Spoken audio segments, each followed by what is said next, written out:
અને પાર્ટીના પ્રતિનિધિ બની ગયા હોય છે ત્યારે જ માની લો કે ક્યારેક કોકને બોલવાનું થાય, હા, કે અમે હિસાબ કરશું. શેનો હિસાબ કરવાનો છે? હિસાબ કેમ થાય? આ તકે મારે કેવું જોઈએ કે દુર્ભાગ્ય છે કે ચૂંટાયેલા મતોથી પદાધિકારી બન્યા પછી જાહેર મંચથી આ પ્રકારનો એક જનપ્રતિનિધિ બોલે કે મને જેટલા નડ્યા છે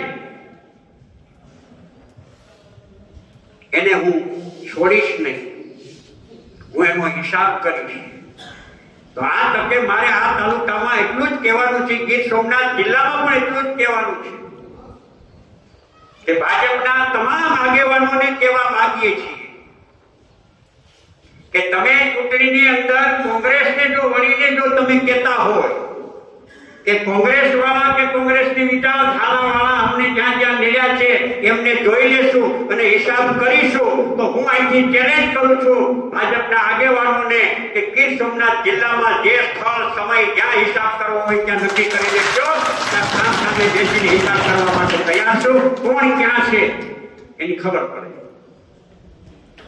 પગથી માથા સુધી કોણ ક્યાં કેમ છે એનો વાસ્તવિક હિસાબ કરવો હોય તો તૈયારી છે. આવો કોંગ્રેસ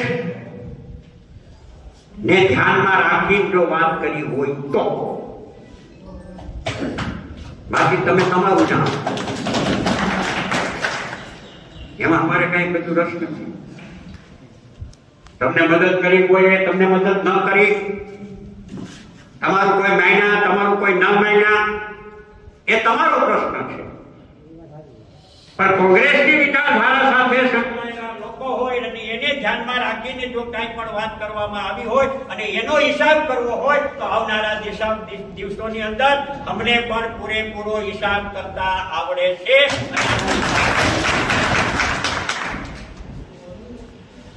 સારી રીતે આવડે.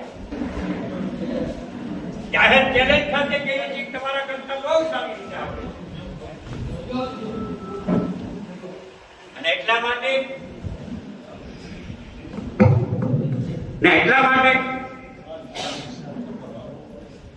સમજી વિચારીને બોલે. લોકોએ જે જવાબદારીઓ સોંપી છે એ જવાબદારીઓ તમે બરાબર અદા કરો. સત્તા તમારી પાસે છે, પાવર તમારી પાસે છે. પ્રજાએ તમને ખોબે અને ધોબે મત આપ્યા, જનપ્રતિનિધિ ચૂંટીને બનાવ્યા છે.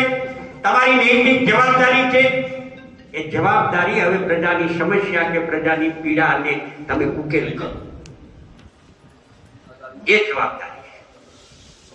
અને એ જવાબદારી વહન કરે આપણે અપેક્ષા રાખીએ. પણ ભાજપ સરકાર અને ભાજપ કેવી રીતે ચલાવે છે એ આપણે સૌ સારી રીતે જાણીએ છીએ. ભાઈ ખૂબ ભ્રષ્ટાચાર, જૂઠું બોલવું, જોરથી બોલવું,